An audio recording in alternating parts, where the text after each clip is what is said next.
Foreign Minister, just to kick it off, we understand now that you have a February 28th date for the start of discussions in your parliament about Finland joining NATO. Can you give us a sense of how quickly those conversations are going to go? Well, our Foreign Affairs Committee has just today finalized their own process on that, and then it goes to our General Assembly in the Parliament and for the discussions. Certainly we will have a vote on that. It will be probably first days of March.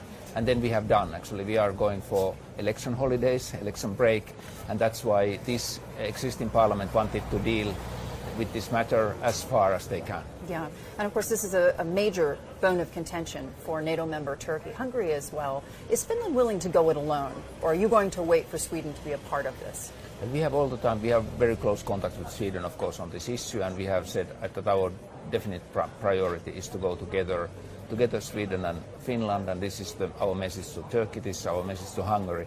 But of course, things are now up to Hungary and to Turkey to deliver and to handle this issue, and of course it's up to Turkey also if they separate us. So if Turkey puts the brakes on Sweden, you're willing to join without? That's a new situation, but of course we would love then Sweden to join as soon as possible so that we can be together members before the Vilnius summit in the summer. Finland's had a front row seat for decades, even during the height of the Cold War, to Russian aggression. How would you judge the threat to Finland today? Well, I would say that we have, of course, full solidarity to Ukraine, and we have condemning Russia very strongly on their attack and aggression on Ukraine. On our common border, we have a 800 miles common border. That's a peaceful border. There are no military threats currently, nothing that we should react militarily. And what we have said to NATO is that we are bringing a peaceful border to NATO. Yes, and when you think about this with regards to the threat of nuclear war, obviously that's something that those in the West and the United States and Europe have been discussing at length, whether or not President Putin would be willing to use nuclear weapons, tactical nuclear weapons. You've said as Finland that you're going to stick to your commitments to no nuclear weapons on your border, even if you become a member of NATO. Is that right? That's correct, because we have a traditional legislation that prevents any nuclear weapons on our territory, and we know actually that when we look at the NATO nuclear weapons in Europe, they are on traditional sites. There are no need of moving them anywhere for the Russian threat. But of course we condemn very strongly the language that President Putin has been using on nuclear issues. Bringing the nuclear threat to Europe is of course totally irresponsible. In your mind, will Turkey be more amenable as a result of the aid that Finland and Sweden have committed to the earthquake victims? Well, I have a couple of days talked again to Foreign Minister Çavuşoğlu. Of course, we expressed our condolences to a huge amount of the victims and their families, but of course we are also delivering aid. We are delivering rescue teams, we are delivering humanitarian aid, we are delivering tents, temporary housing and so forth. And I got an impression that Turkey is grateful for any help at this moment that they are getting. But of course the NATO membership is a separate topic, but what we are afraid, of course, that both Finnish and Swedish ratification might be delayed because of this earthquake issue. It takes now all the attention, all the political attention in Ankara. And about the fiscal side of things, I want to ask you specifically about the money that the IMF Managing Director, Kristalina Georgieva, told me last week is necessary just to keep Ukraine's wheels in motion this year alone. And she said between 80 and 84 billion. Do you believe that that money is going to get to Ukraine?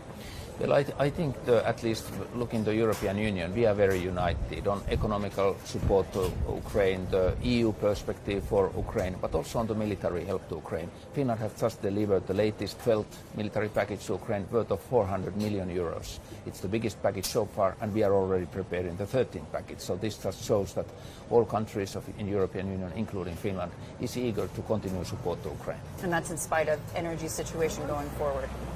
That actually, of course, energy situation and what's happening in Ukraine first on destroying of the infrastructure, and their energy shortages is serious. And of course in Finland we are making the green revolution even more rapid. The wind turbines, the green energy is very important at this moment for us as well. Do you see President Putin's war machine degraded? Well, of course, we have seen that the state-of-the-art weaponry has been used and destroyed and so forth. We see more, I would say, the kind of old iron, all type of weapons in the front. But of course, Russia is a big country, and their capability to mobilize, the capability to maybe to produce is there. And this is why we have to also continue our delivery of weapons and also training to Ukrainian soldiers. Finland is participating now to the new EU training missions for Ukrainians. And what does the after Ukraine look like? And I'm talking about if Ukraine is to win this war, what does Russia, in your mind, look like after that? Well, of course, Ukraine hopefully will be the member of European Union in the future, part of our family. Already now we had, for example, in Finland, almost 50,000 refugees from Ukraine. There's a similar situation in many European countries. We have more and more Ukrainians in Europe, unfortunately, due to this conflict. But this brings, of course, a lot of human contacts between the European countries and Ukrainians. In Russia, of course, there has to be a big change of their policies towards a peaceful Russia. Change of leadership? Well, change of policies at least is needed, and Russia has to learn something. They cannot just try to invade the neighboring countries. When we look 1 year backwards, 24th of February, of course we were afraid. If Ukraine is capable to fight back, if Ukraine is capable to defend, and they have shown their willingness to prevent any damage from the Russia and to support their independence. It's very important. And final question to you, sir. There is a disconnect, if you will, between the 40 countries that have sanctioned Vladimir Putin and Russia and the rest of the world, what we would term, in fact, the global south.